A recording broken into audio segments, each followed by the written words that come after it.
Welcome back to my channel.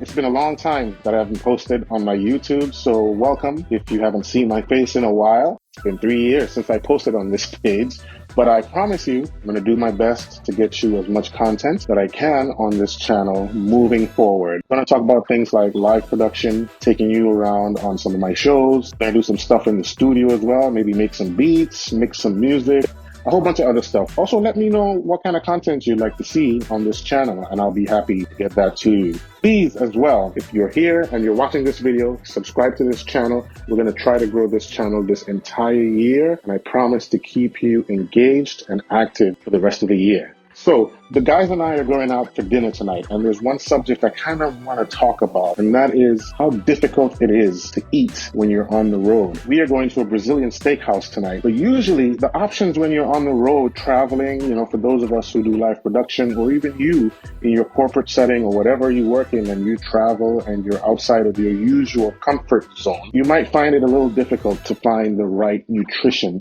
when you're on the road. Maybe it's just an excuse. I don't know. I know for me, sometimes it's of course an excuse. I want to get some tips and tricks on what to do when you're out on the road and you're looking for the most nutritious option out here. Usually in hotels, the bed and breakfast, pretty okay. You can kind of find some good options here and there. But for the most part, when you're on show site and there's not a lot of options, or maybe you're in a huge convention center like the one we're in here in Boston for this show, there's no food options anywhere. So usually our project manager will order lunch for us, and it's either going to be like sandwiches, pizza, just junk, okay? And sometimes you're so hungry because you're working physically that you can't skip lunch, and so you just take whatever options available. And if you're working on the road a lot, you're touring or you're doing a whole bunch of corporate and things like that, it tends to kind of add up on you, if you know what I mean, right? You can see how puffy I am in my face and stuff like that, and all this inflammation in my body. So here's the thing. I'm putting a challenge out there that I'm going to try to eat as clean as I can moving forward on this channel, even while we do the rest of this,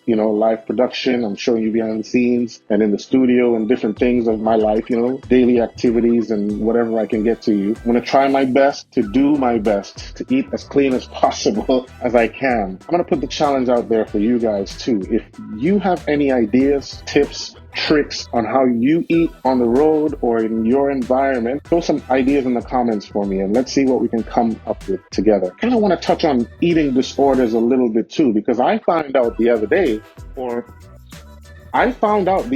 that I think I'm an emotional eater, a stress eater. When I'm under a lot of stress, I feel like I eat a lot, and especially the wrong things, like, for example, on this show, don't tell nobody, I've been having quite a lot of ice cream on a nightly basis, and I shouldn't be doing that, but it's really good.